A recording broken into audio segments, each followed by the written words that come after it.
Shalom Bapak dan Ibu, selamat pagi. Bagaimana kabar hari ini? Doa dan harapan kami kiranya Bapak dan Ibu senantiasa sehat dan diberkati Tuhan. Puji Tuhan, pada hari ini saya masih bisa membawakan renungan. Dalam renungan ini saya mengambil tema berserah kepada Tuhan. Dan bacaan yang mendasari renungan hari ini diambil dari Mazmur 37 ayat yang kelima. Dan saya akan bacakan untuk Bapak dan Ibu sekalian. Serahkanlah hidupmu kepada Tuhan dan percayalah kepadanya, dan Ia akan bertindak. Demikianlah firman Tuhan, berbahagialah setiap kita, dan diberkatilah kita yang membaca, yang merenungkan, dan yang melakukannya. Amin. Bapak dan Ibu yang dikasihi Tuhan Yesus, saya akan mengawali renungan pagi ini dengan sebuah cerita tentang kebersamaan majelis dan keluarga ke Solo beberapa waktu yang lalu. Bapak dan Ibu, persiapan kebersamaan majelis dan keluarga ke Solo sudah dipersiapkan jauh-jauh hari oleh panitia kecil sedemikian rupa. Mulai dari sewa bus, menyusun acara, dan mempersiapkan seluruh perlengkapan perjalanan dari Jakarta menuju ke Solo dan sekembalinya dari Solo ke Jakarta. Singkat cerita, di hari H keberangkatan, peserta sudah berkumpul di samping jalan tol Tanah Kusir karena bus tidak bisa masuk sampai ke halaman gereja.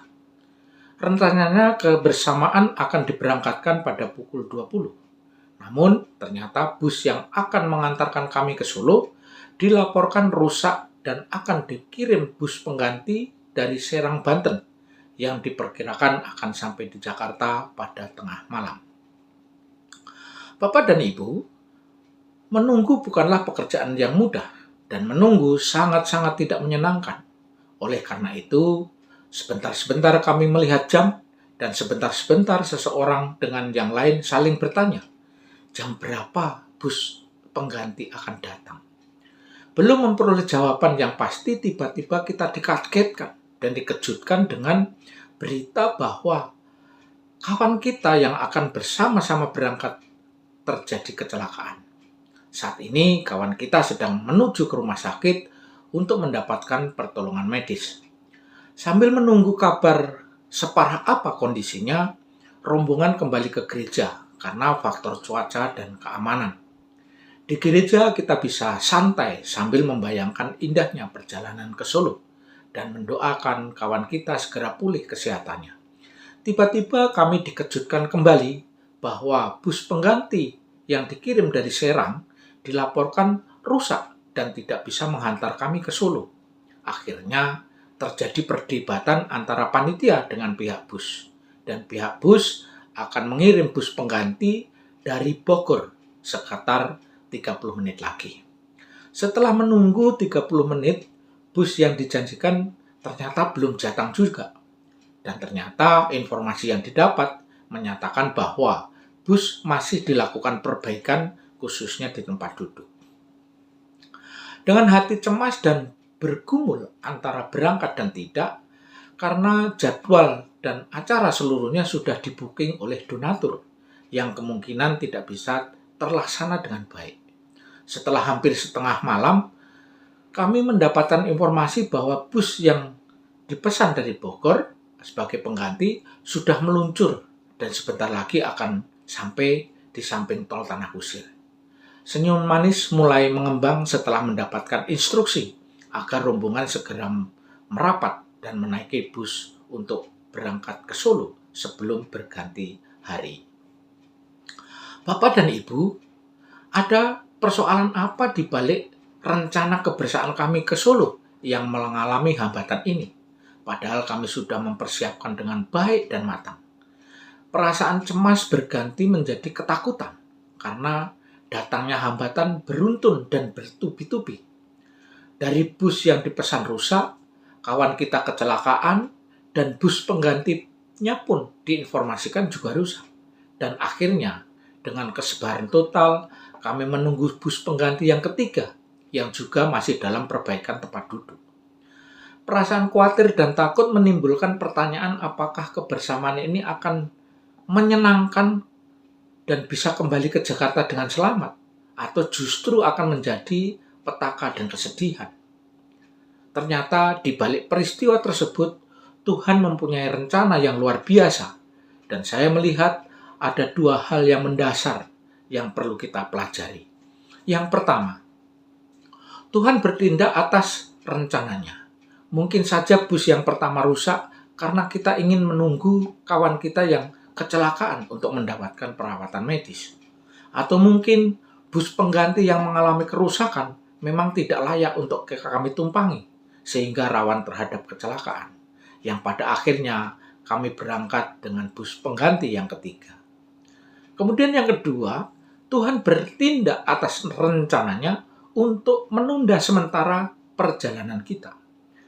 Selain menguji kesabaran kita, kita juga tidak tahu apa yang terjadi di depan sana apabila kita memaksakan berangkat pada jam yang telah terjadwal.